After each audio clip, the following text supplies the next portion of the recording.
पूर्व के व्याख्यान में आपने निरूह बस्ती की चर्चा सुनी। इसमें selection of patient for the niruha आपको बताया गया। यहाँ आचार्य अनुवासन बस्ती की चर्चा कर रहे हैं। देखिए गद्यांश 17 ये लिख रहे हैं, ये एवा अनास्थाप्यास्त एवं अनुवास्या स्यु। विशेषतः त्वभुक्त भक्त नवज्वर पांडुरोग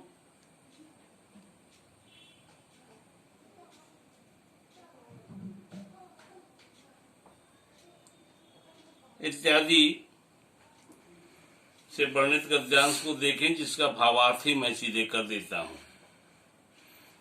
इसका सीधे सीधे अर्थ है कि जिन व्यक्तियों को अनुवासन बस्ती नहीं देना चाहिए, उन्हीं व्यक्तियों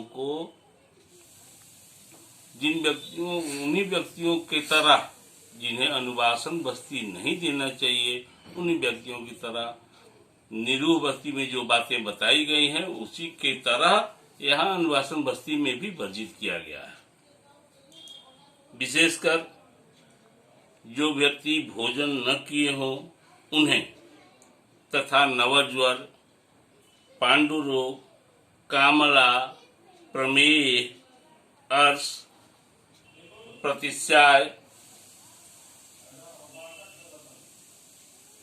अरोचक रोग से पीड़ित व्यक्ति, जो मंदाग्नि रोग से ग्रसित हों, दुर्बल हों, जिन्हें प्लीहा रोग हुआ हो, तथा कफजन्य उदर रोग से पीड़ित हों, जिन्हें उरु स्तंभ हो, अतिसार, विष तथा कृत्रिम विष जो व्यक्ति पी चुके हों, पित्तज अभिसंध तथा कफज अभिसंध। अभिसंध को इन्होंने शामिल किया यहाँ, अर्थात नेत्र रोगों की चर्चा भी यहाँ आचार्य ने की।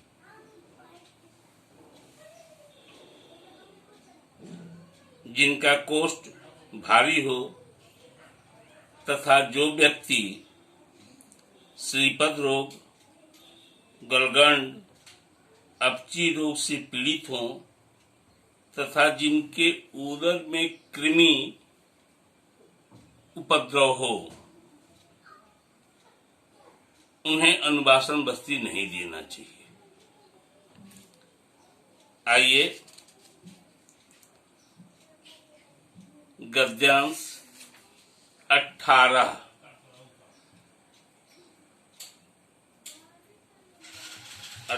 में आचार्य कह रहे हैं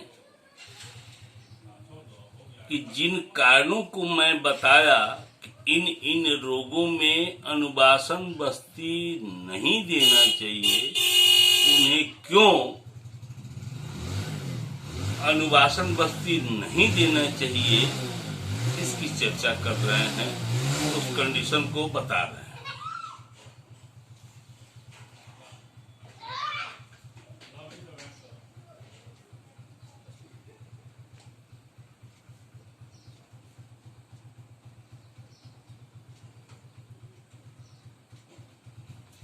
कह रहे हैं, तन अभुक्त भक्त स्यान आवृत मार्गात्वाद ऊर्ध्वम अतीव वर्तते स्नेहा।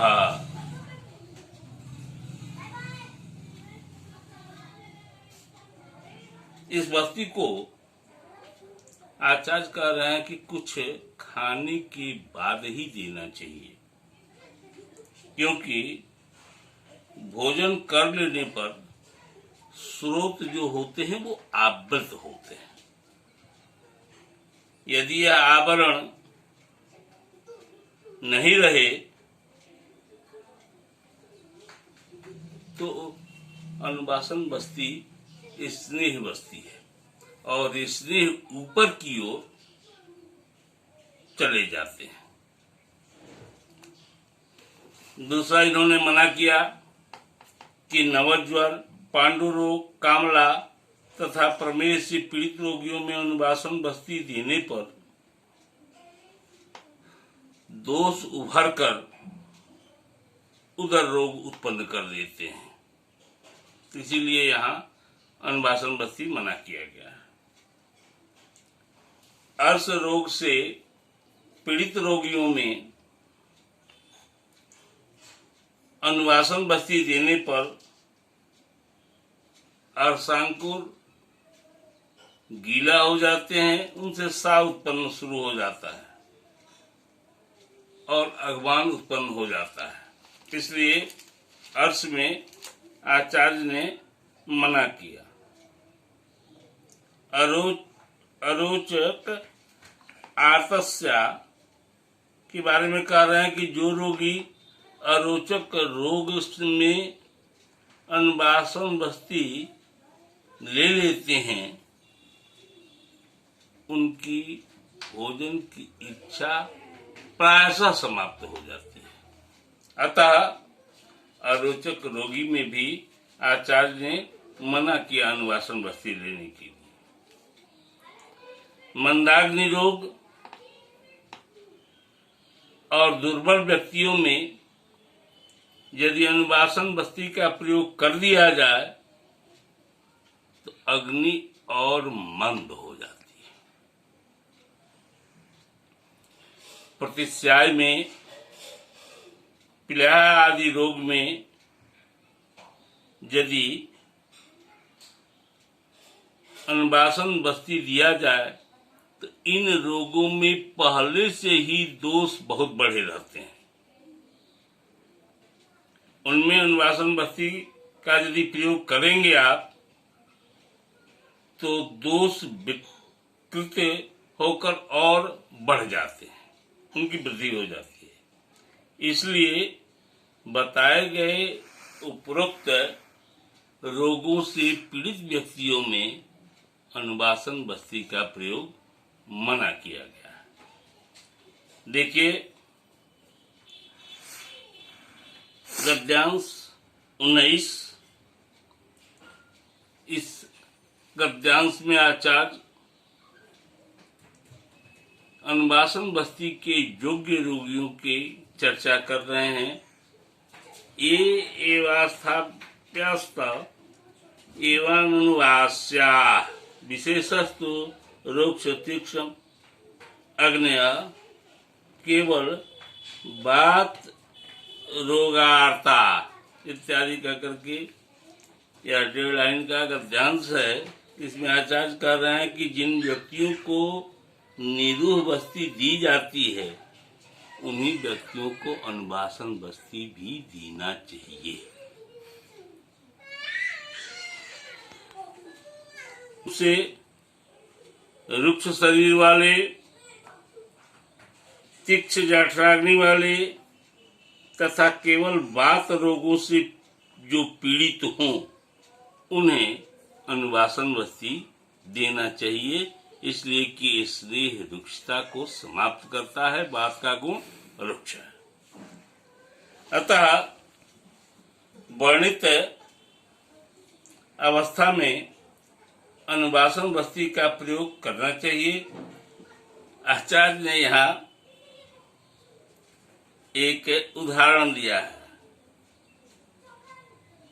कहा है कि प्रधानतम अभियुक्तम मूले द्रुम प्रसेकवत। इन रोगों में अनुवासन बस्ती प्रधान है। और जिस प्रकार उदाहरण दिया कि जिस प्रकार वृक्ष के मूल में जड़ डालने से वह वृक्ष हरा भरा हो जाता है, ठीक उसी तरह अनुवासन बस्ती से यहाँ धातुएं बलिष्ठ हो जाती हैं। इसलिए वर्णित इन रोगों में अनुवासन बस्ती का निश्चित रूप से प्रयोग करना चाहिए। देखिए 4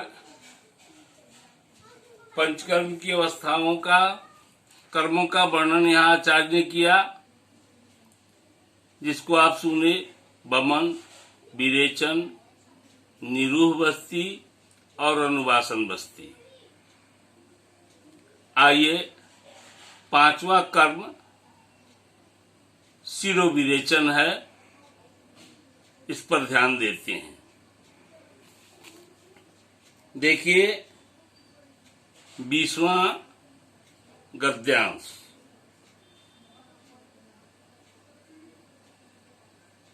इसमें शिरोविरेचन की चर्चा आचार्य कर रहे हैं। पहले बता रहे हैं कि शिरोविरेचन किन्हें नहीं देना चाहिए। अशिरोविरेचन अर्थास्तु अजीर्णम भुक्त भक्त पीत स्नेहम मध्य तो पातुकामा, अर्थात अजीर्ण से पीड़ित रोगी, भुक्त भक्त आया है अर्थात तत्काल भोजन किए हुए रोगी, स्नेह मध्य जल पिए हुए तथा स्नेह मध्य और जल को पीने की इच्छा रखने वाले, दोनों अवस्थाओं की चर्चा आचार्य ने यहाँ की। सिर से स्नान किए हुए या सिर से स्नान करने की इच्छा करने वाले व्यक्ति, भूख प्यास श्रम से पीड़ित, मतवाले, मूर्छित, किसी शस्त्र या डंडे से लगे हुए चोट वाले व्यक्ति, मद्य, मैथुन, व्यायाम इत्यादि से थके हुए व्यक्ति को भी नस्य नहीं देना चाहिए। नूतन ज्वर, शोक से पीड़ित व्यक्ति, विरेचन, अनुवासन बस्ती जिन्हें दी गई हो ऐसे व्यक्ति, गर्भिणी और नूतन प्रतिशय से पीड़ित व्यक्तियों को नस्य नहीं देना चाहिए तथा बिना समय अर्थात काल पर भी ध्यान यहाँ देना आवश्यक होता है नस्य प्रयोग में। इसको आचार्य कर रहे हैं कि दुर्दिनों में नस्य का प्रयोग नहीं करना चाहिए। बाद में ये बताएंगे कि नस्य देने का काल क्या हो। आइए यहाँ उपरोक्त वर्णित रोगों में जहाँ शिरोविरेचन मना किया गया, उसको मना क्यों किया गया, आचार्य इसका एक्सप्लेनेशन दे रहे हैं। गद्यांश 21 देखिए 21।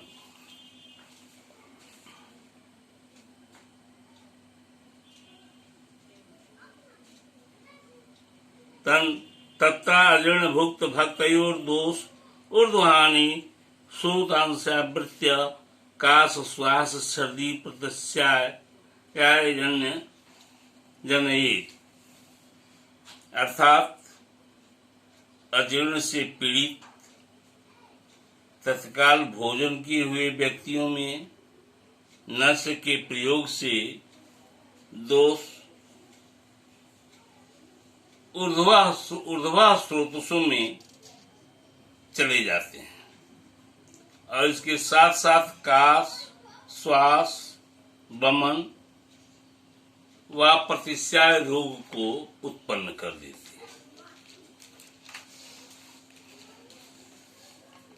हैं। जिसने स्नेह मद्य या जल पी लिया हो अथवा पीने की इच्छा रखता हो, उन्हें यदि शिरोविरेचन करा दिया जाए या नस्य के बाद स्नेह आदि पीने वालों को मुख, नासिका से स्राव, नेत्र में कीचड़ की उत्पत्ति, तिमिर व भयंकर शिरो रोग उत्पन्न हो जाता है। इसलिए आचार्य ने ऐसी अवस्थाओं में शिरोविरेचन के लिए मना किया। सिर से स्नान किए हुए व्यक्तियों को शिरोविरेचन देने से तथा शिरोविरेचन देने के बाद सिर से स्नान करने पर अवश्य में वह प्रतिश्याय की उत्पत्ति हो जाती है, इसलिए यह मना किया गया। भूख से पीड़ित व्यक्तियों को नस्य देने से वात का प्रकोप होता है।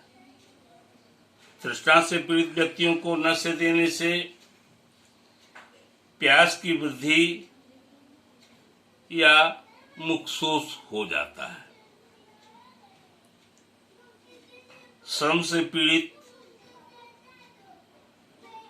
या मतवाले या मूर्छित व्यक्तियों में नस्य के प्रयोग से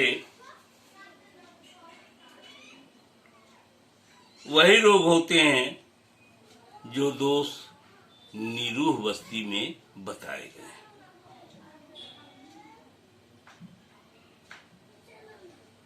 अर्थात ज्ञान शक्ति का नष्ट होना और मानसिक विकार का उत्पन्न हो जाना, उपद्रव स्वरूप ये दोनों चीजें पैदा हो जाती हैं।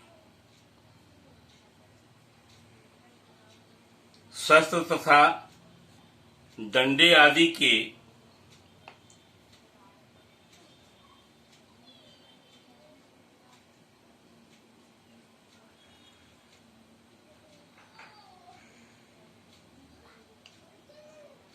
आघात से चोटिल व्यक्तियों में नस्य देने पर अत्यधिक वेदना उत्पन्न हो जाती है, इसलिए चोटिल व्यक्तियों को नस्य नहीं देना चाहिए। मैथुन, व्यायाम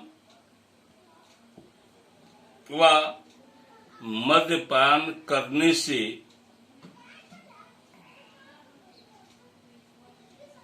जो रोगी क्लांत हैं अर्थात थके हुए हैं, क्लांत का अर्थ तो आप जानते हैं, थके हुए हैं, उन्हें शिरोविरेचन देने से सिर, कंधा, नेत्र और वक्ष प्रदेश में वेदना उत्पन्न हो जाती है।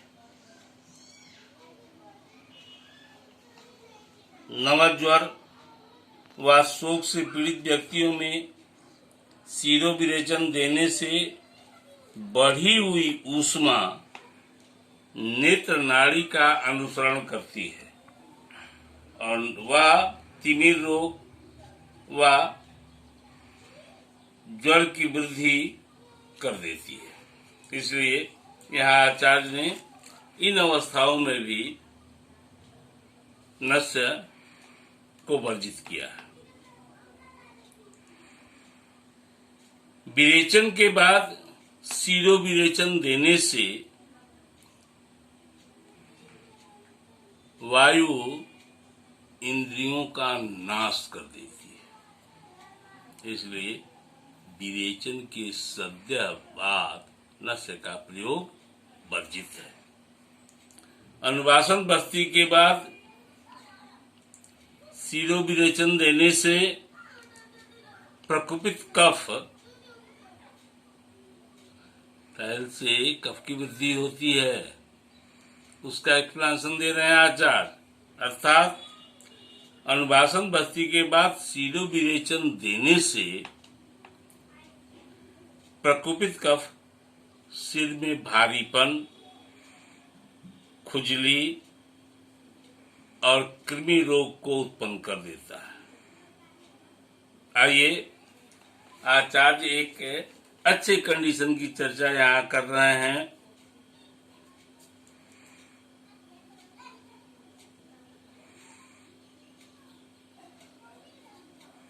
गर्भिण्यां गर्भ स्तंभित स काढ़ टूणी पक्षहता पीठ सर्पी व जायते। मुझे इस संबंध में ज्ञान है। यहाँ तो आचार्य सिर्फ कह रहे हैं कि गर्भिणी स्त्रियों को सीरो विरेचन देने से वह गर्भ को जकड़ देता है, जिससे बालक काना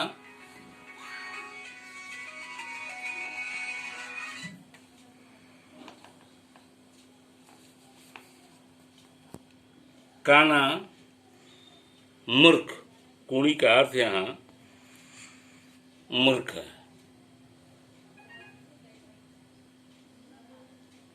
पक्षाघात से ग्रसित, पीठ सर्पिका अर्थात पंगु उत्पन्न होता है। मेरा यहाँ कहना है कि इन आचार्यों का देन है कि आयुर्वेद जन जन में व्याप्त है और ऐसे लोगों में जो पढ़ी लिखी स्त्रियां नहीं हैं, वहां मैंने एक बात सुनी थी। यह मेरे जीवन की घटना है। मैं छोटा था, स्कूल जाता था तो वहां बेला का सुगंध मुझे बड़ा पसंद था, मैं लाता था। और मेरे ही संबंध में एक गर्भिणी स्त्री थी जिनको मैं ला करके देता था। नाते में वो मेरी चाची लगती थी। लेकिन मेरी दादी कहती थी, वैद्य का परिवार है मेरा, कहती थी कि देखो सुगंध नहीं सुखाना चाहिए, इस पे लड़के पे आघात होता है। वह बात बचपन की थी, इतना ज्ञान आयुर्वेद का था। आयुर्वेद के संबंध में भी तो चूंकि परिवार है तो ये बन गया, वो बन गया, वो होता है, ये सब इन बातों का ज्ञान था। लेकिन मैंने उस सुगंध की चर्चा इसलिए कर दी जो यहाँ आचार्य कह रहे हैं, उसी बात की चर्चा मैं कर रहा हूँ। उसके बाद उनको जो बच्चा हुआ वो मेरा भाई ही था, और मैंने देखा कि पूरे पीठ पर लाल रंग का लहसुन था। आज तो वो नहीं है, लेकिन मैंने ये देखा था। लेकिन जब मैं इन लाइनों को पढ़ा तो मुझे इसका ज्ञान हुआ कि वह सुगंध जो लिया जाता है वह नस्य का एक रूप ही होता है। यहाँ आचार्य मना कर रहे हैं कि गर्भिणी स्त्रियों को सीरो विरेचन या नस्य दिया जाए, वह गर्भ को जकड़ देता है, जिससे बालक काना, कुड़ी मतलब मूर्ख, पीठ सर्विका अर्थात पंगु उत्पन्न होता है। यहाँ आचार्य कर रहे हैं इसी बात को वहां भी मुझे ज्ञान हुआ, और वहां सुगंध तक मना किया जाता था ऐसे स्त्रियों के द्वारा जिनको आयुर्वेद का ज्ञान नहीं था, और वह परिणाम हमने देखे थे। आप हमारे शिष्य हैं, इसलिए यह ज्ञान मैं आपको दुष्कर्मा होने के नाते बताया कि यह कितनी प्रत्यक्षतः लाइन है। आइए आगे बढ़ते हैं। प्रतिशय से पीड़ित रोगियों में सीरो विरेचन देने से स्रोतों में विकार उत्पन्न हो जाता है। अकाल अर्थात बिना समय, आचार्य कह रहे हैं कि अकाल में भी नशा नहीं देना चाहिए। अकाल अर्थात बिना समय, शीतकाल में या दुर्दिन में नस्य देने से शीत दोष के कारण पूती नस्य, यहाँ साइनस में इन्फेक्शन की बात बता रहे हैं आचार्य। के चलते नाकों से गंध आने लगते हैं और साथ साथ शिरो रोग उत्पन्न हो जाता है। अतः वर्णित रोगों में ऐसे काल को बचाते हुए नस्य का प्रयोग करना चाहिए। किन्हें शिरो विरेचन कराना चाहिए, इस पर आचार्य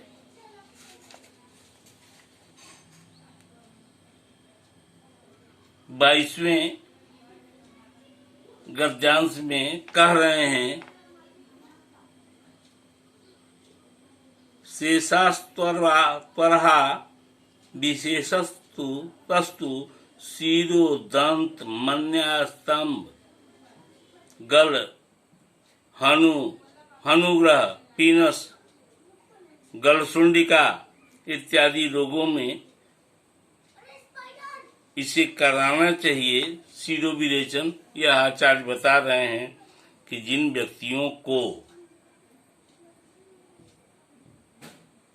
नस्य लेना उचित नहीं है, जो उपरोक्त चर्चा की गई है, ऐसे व्यक्तियों को छोड़ करके सभी नस्य लेने योग्य होते हैं। सभी रोगी, विशेषकर शिरो रोग, दंत रोग, मन्यास्तंभ, गलग्रह, हनुस्तंभ, पीनस, गलसुंडिका, कंठसालोक, शुक्र रोग, तिमिर रोग, बर्गत रोग, व्यंग, उपजीविका,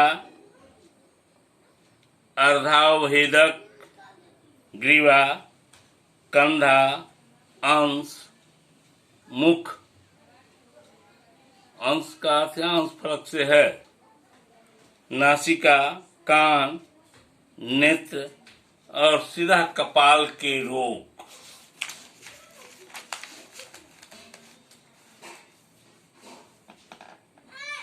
शिरो रोग, अर्दित, फेशियल पैरालिसिस जिसे आप कहते हैं, अपतंत्रक, अपतानक, गलगंड, दंतशूल, नेत्र में राजी के उत्पन्न होने से, अर्बुद में स्वर भेद, वाणी की रुकावट में आवाज साफ नहीं आ रही है, आवाज रुक रही है, ऐसी अवस्था, वाणी की रुकावट का अर्थ यही है। गदगद वाक्य, तोतला करके बोलना, ऊर्ध्वजत्रु के बात रोग में शिरो विरेचन का प्रयोग करना चाहिए। उपरोक्त सभी रोगों में जो अभी चर्चा हो रही है, शिरो विरेचन की प्रधानता है। यहाँ अवश्य शिरो विरेचन करना चाहिए।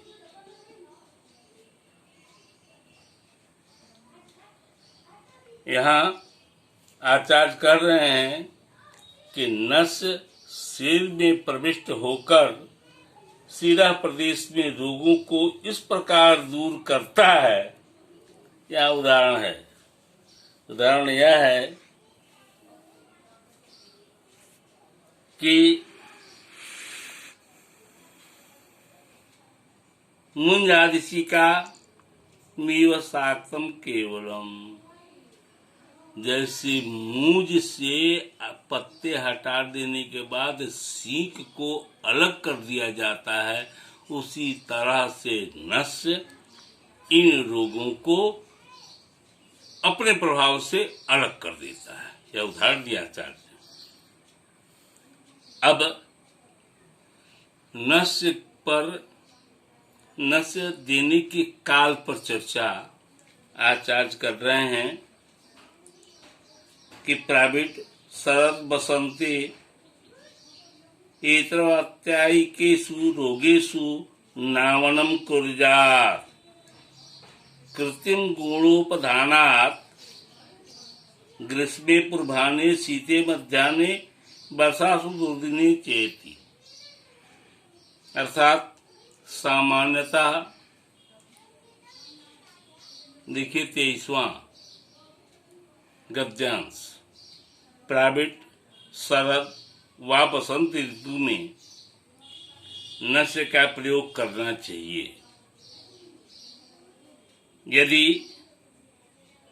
अत्यंत आवश्यकता से नस्य देना हो तो हेमंत, ग्रीष्म और वर्षा ऋतु में भी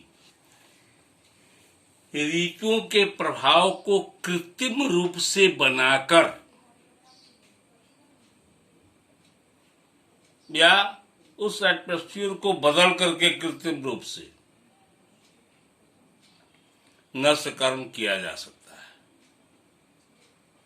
इन ऋतुओं में जैसे ग्रीष्म ऋतु में प्रातः काल, हेमंत में मध्याह्न काल और वर्षा ऋतु में या दुर्दिन अकाल काल में या आसमान में बादल हो तब नहीं, लेकिन वर्षा ऋतु में सामान्य काल हो तो दिन में नस्य देना चाहिए। अर्थात साधारण ऋतुओं में ही नस्य दिया जाता है। ग्रीष्म में शीतल स्थान में और हेमंत में उस स्थानों में नस्य देना चाहिए। इसके बाद 5 श्लोक यहाँ वर्णित हैं जो अध्यायगत विषयों की चर्चा है और उसके साथ आचार्य कह रहे हैं कि मैंने 5 कर्मों में सिलेक्शन ऑफ द पेशेंट पर जो चर्चा मुझे करनी थी मैंने कर दिया। आप इसका ज्ञान यदि रखेंगे तो जीवन में चिकित्सक बनकर के इस ज्ञान का लाभ लेंगे। मेरा आपसे अनुरोध कि जिन रोगों की चर्चा यहाँ की जा रही है उन रोगों को लिख करके और कम से कम माधव निदान आप पढ़ रहे हैं, माधव निदान में इन रोगों को देख करके इन रोगों का एक इंडेक्स बनाइए और इसके बारे में आप यदि ऐसा कर लेते हैं और जान लेते हैं इन रोगों को तो मैं भी जब रोग आपको पढ़ाऊंगा तो आपको ज्ञान अच्छे होंगे और आप हमसे डिस्कशन करने के लायक बन जाएंगे। धन्यवाद। यहाँ दूसरा अध्याय पंचकर्मिया सिद्धि स्थान का समाप्त होता है। कल से तीसरे अध्याय में की चर्चा होगी।